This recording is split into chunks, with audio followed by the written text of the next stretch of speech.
Hello and welcome. This is the Quarantine Life, and welcome to the Week in Review series, where we tackle all the things you may have missed in American politics and news. This week was action-packed with so many unbelievable scandals, abuses of power, and corruption. With that said, let's get started.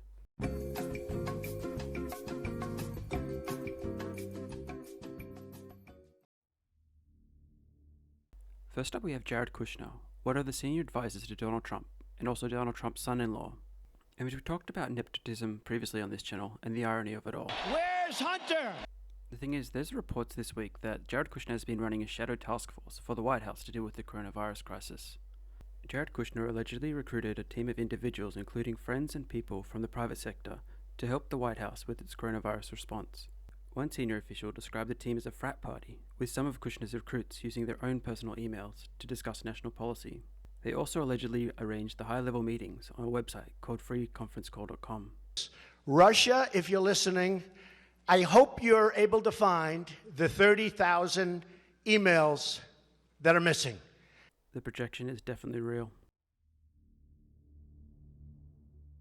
Continuing on, Jared Kushner decided New York's Governor General Andrew Cuomo was being an alarmist when he stated he would need 30,000 ventilators at the apex of the coronavirus outbreak.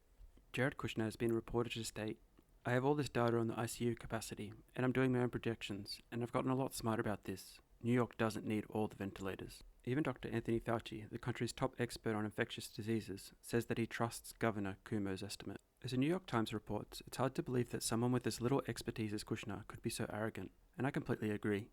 The fact that Jared Kushner, the man known for failing upwards, being an expert on Middle East tensions after reading 25 books on the Israeli-Palestinian conflict, and the man with literally no medical expertise, is significantly involved in the coronavirus response is utterly mind-boggling.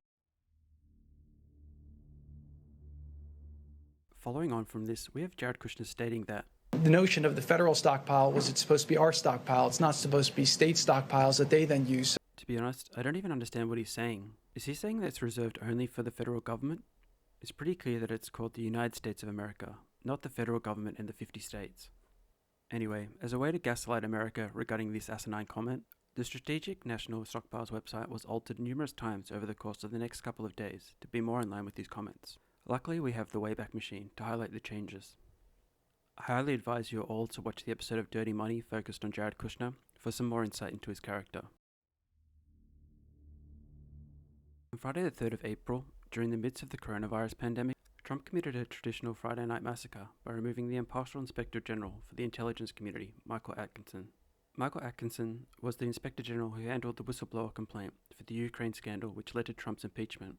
Trump reported that it was vital that Trump had confidence in the appointees serving as Inspector Generals, and that is no longer the case with regard to this Inspector General. This continues the trend of Trump firing anyone who speaks the truth.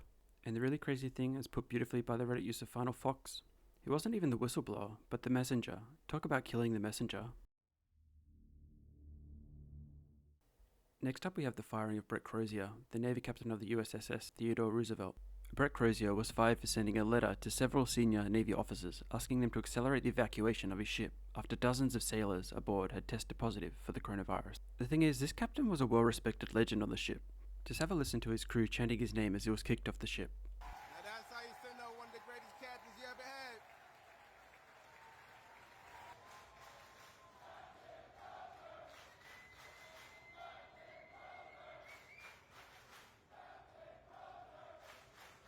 The GOAT, the man for the people. Then we had the Navy Secretary, Thomas Modly, go on the ship's 1MC, which is supposed to be a high-priority PA system, saying that if he didn't think that information was going to get out into the public in this information age that we live in, then he was A, too naive or too stupid to be the commanding officer of a ship like this. Yes, what the beep indeed. Just a bit of background about Thomas Modly. He was appointed to the job just 5 months ago, after replacing Richard Spencer, who had the audacity to disagree with Trump after Trump pardoned Eddie Gallagher, a Navy SEAL accused of war crimes. On Tuesday the 7th of April, Trump removed the head of a new panel of watchdogs charged with overseeing how his administration will spend $2 trillion in the coronavirus stimulus package. Glenn Fine, who was initially selected by a council of Inspector Generals, was replaced by Sween O'Donnell, the Inspector General at the Environmental Protection Agency. As Representative Carolyn Maloney of New York, a Democrat who chairs the House Committee on Oversight and Reform, commented that Trump's actions are a blatant attempt to degrade the independence of inspector generals who serve as a checks against the waste, fraud, and abuse. Basically, Trump removed someone and replaced them with a Trump sycophant who is now in charge of looking over how $2 trillion is spent. With a history of fraud and corruption involving Trump and his allies, this is insane. The Trump administration basically can funnel that $2 trillion of taxpayers' money into their own and their allies' pockets without appropriate oversight. And I'll hopefully be making another video soon about how the Trump administration and Republicans are unbelievably profiteering off the coronavirus pandemic. So just a bit of background before we talk about Wisconsin. They are currently under a statewide stay-at-home order. Given the current pandemic, that would make sense. So the Democratic state governor tried to delay the election or primary until early June. In fact, only 5 out of 180 designated polling stations were open. However, the Republican-controlled state legislature refused to delay the election. There were actually 2 votes occurring simultaneously. Firstly, there was the Democratic primary, which they didn't really care about. But what the Republican lawmakers really cared about was Tuesday's vote for the state Supreme Court contest, which was a contest between a Democrat and a sitting Republican judge.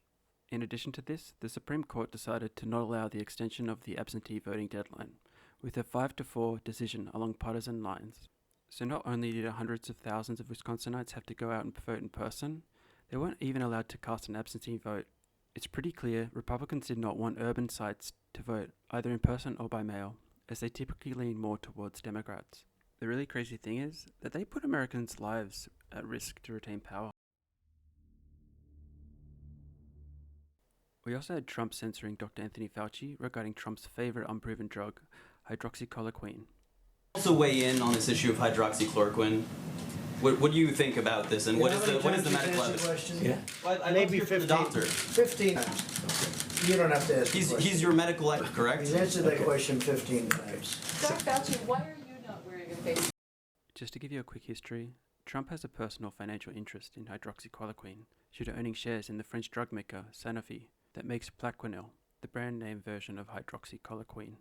However, to be fair, Trump's financial stake may be virtually negligible, with the shares owned indirectly via mutual funds. However, this is based on Trump's 2019 financial disclosure list, and since he hasn't exactly been forthright with his tax returns or any other financial matters, for that fact it's okay to be a little suspicious. However, perhaps even more outrageous is that it has been reported that Michael Cohen, Trump's personal fixer, was paid more than $1 million by one of the largest manufacturers of the drug, Novartis, to gain access to Trump. There appears to be some conflicts of interest here. Also, this is in line with the $1 million donation that former United States Ambassador to the European Union, Gordon Sondland, made in order to get the job. It's crazy how much favor just $1 million gets you with the Trump administration. And lastly, I just want to show you a clip of a very stable genius. This is very complex. This is a very brilliant enemy. You know, it's a brilliant enemy. They develop drugs like the antibiotics. You see it. Antibiotics used to solve every problem. Now one of the biggest problems the world has is the germ has gotten so brilliant that the antibiotic can't keep up with it. And they're constantly trying to come up with a new. People go to a hospital and they go for a heart operation. That's no problem, but they end up dying from problems. You know the problems I'm talking about. I'm a very stable genius. I hope you enjoyed episode 1 of Week in Review. Here are some things I wanted to talk about, but unfortunately didn't get the time. If you like this type of content or found it informative, please hit that like and subscribe button with your disinfectant to support the channel. And as we always say here, don't forget to wash your hands.